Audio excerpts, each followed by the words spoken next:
जो डैंड्रफ होता है एक बहुत ही ज़्यादा कॉमन स्किन कंडीशन होता है, जिसमें कि हम देखते हैं जो हमारा स्कैल्प है, हमारे जो सिर का स्किन होता है वो ड्राई होके और उसको फ्लेकी स्किन वहाँ पे बन जाता है, जिसको हम डैंड्रफ बोलते हैं। ये हालांकि कोई कंटेजियस प्रॉब्लम नहीं है, इससे बहुत ज़्यादा कोई हार्मफुल इसके इफ़ेक्ट्स नहीं होते, लेकिन डेफिनेटली ये बहुत ज़्यादा सोशली एम्बैरेसिंग कंडीशन होता है। तो इसके कैसे इस कंडीशन को ट्रीट कर सकते हैं, किस तरीके से इस कंडीशन को मैनेज कर सकते हैं, आज के वीडियो में हम इसी के बारे में बात करेंगे।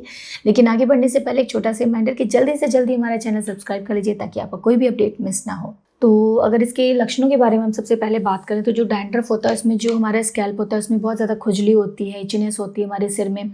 उसके अलावा जो डैंड्रफ है ना सिर्फ सिर के बालों में बल्कि आईब्रोज़ में, उसके अलावा जो मेल पर्सन्स होते हैं उनके दाढ़ी में, मूंछ में भी ये डैंड्रफ हो सकता है। और उसके बाद कई बार जो फ्लेक्स होते हैं वो कंधे पे गिरे हुए नज़र आते हैं, कपड़ों पे गिरे हुए नज़र आते हैं, जो कि काफ़ी ज़्यादा एम्बैरेसिंग सिचुएशन हो जाती है। उसके अलावा छोटे बच्चों में जो गोदी के बच्चे होते हैं उसमें जो होता है वो काफ़ी एक लेयर ऑफ स्किन लगता है कि जिसको कि क्रेडल कैप बोला जाता है, उस तरीके से वो डैंड्रफ की कंडीशन नज़र आती है।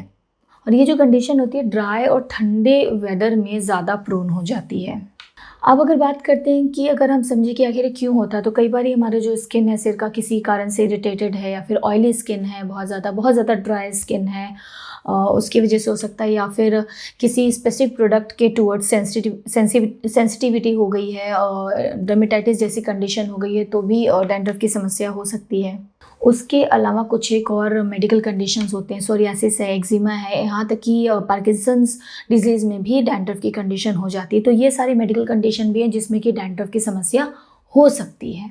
तो अब अगर हम बात करते हैं कि किस तरीके से इसका ट्रीटमेंट किया जाता है, तो जब आप अपने डॉक्टर के पास जाते हैं तो हालांकि वो इसकी हिस्ट्री से और इसके अपीयरेंस से ही समझ जाते हैं कि ये और डैंड्रफ की समस्या है। कुछ एक और एग्जामिनेशंस लाइक आपके लिम्फ नोड चेक करना जैसे इन्वेस्टिगेशन भी वो कर सकते हैं। उसके बाद एज़ पर दी कंडीशन वो हालांकि सबसे पहले होता है कि आप माइल्ड शैम्पू का इस्तेमाल कर सकते हैं, जो कि आप खुद से भी ये चीज़ें करते हैं, एंटी डैंड्रफ शैम्पूज़ हैं या माइल्ड शैम्पूज़ है जिसका इस्तेमाल करते हैं।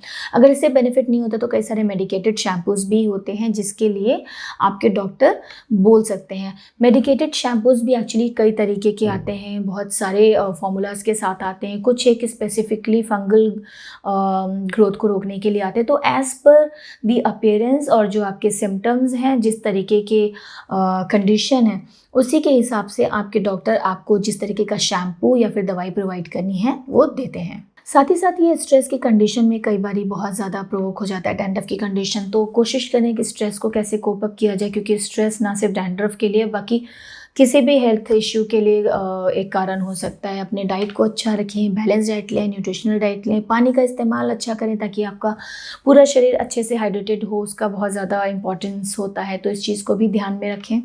जो हेयर स्टाइलिंग प्रोडक्ट्स हैं उनको कोशिश करें जितना कम यूज़ करें। उसके अलावा अपने अगर आप ध्यान दें कि आपका स्कैल्प किस तरीके का है, अगर बहुत ज़्यादा ऑयली है तो शैम्पू टाइम टू टाइम करना ज़रूरी होता है, अगर बहुत ज़्यादा ड्राई है तो उस हिसाब से शैम्पू करें, बहुत ज़्यादा शैम्पू नहीं करें। इन बिटवीन कंडीशनिंग भी आपके स्कैल्प की और बालों की बहुत ज़्यादा ज़रूरी होती है।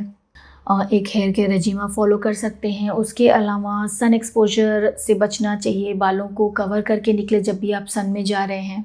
साथ ही साथ ये जो ट्रीटमेंट ऑप्शंस हैं, आपके जो शैम्पू और अगर किसी दवाई की, क्योंकि अगर कोई फंगल ग्रोथ की वजह से हो रहा है, किसी फंगस की वजह से अगर डैंड्रफ हो रहा है, तो उसके लिए आपके जो डॉक्टर हैं कुछ आपको टैबलेट्स खाने के लिए भी कह सकते हैं। तो ये सारी चीज़ें तो आपके डॉक्टर डिसाइड करते हैं आपकी सिचुएशन के हिसाब से। साथ ही साथ बहुत सारे होम रेमेडीज़ भी इसके लिए हैं, जैसे कि टी ट्री ऑयल है या फिर कर्ड का इस्तेमाल है, मेथी के दानों का इस्तेमाल भी इसमें बोला जाता है कि काफ़ी बेनिफिशियल होता है।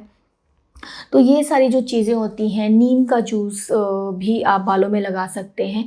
लेकिन ये सारी चीज़ें हालांकि बहुत ज़्यादा प्रूवन नहीं है, लेकिन आप इसका इस्तेमाल कर सकते हैं एज ऑल्टरनेटिव ट्रीटमेंट या थेरेपी, जो कि आपके लिए हार्मफुल नहीं है। और अगर इसके बेनिफिट्स हैं तो डेफिनेटली वो एडअप करते हैं, लेकिन इसके बावजूद डेफिनेटली आपको अपने डॉक्टर को दिखाना बहुत ज़्यादा ज़रूरी होता है, क्योंकि वो डैंड्रफ एक नॉर्मल ही डैंड्रफ है जो कि नॉर्मल इचीनेस और ड्राइनेस की वजह से हो रहा है, या फिर किसी फंगस की वजह से हो रहा है, या फिर कोई और मेडिकल कंडीशन है। इसके बारे में आपके डॉक्टर ही आपको सही बता सकते हैं। तो उम्मीद करती हूँ कि जो आज का वीडियो है आपके लिए काफ़ी हेल्पफुल होगा और आपको ज़रूर पसंद आएगा। उसके अलावा अगर आप कोई और सुझाव देना चाहते हैं या फिर किसी भी तरीके का और कुछ आपके मन में क्वेरी है इसको लेकर तो आप पूछना चाहते हैं तो कमेंट बॉक्स में जाके हमें ज़रूर बताएं। मिलते हैं अपने अगले वीडियो में। धन्यवाद।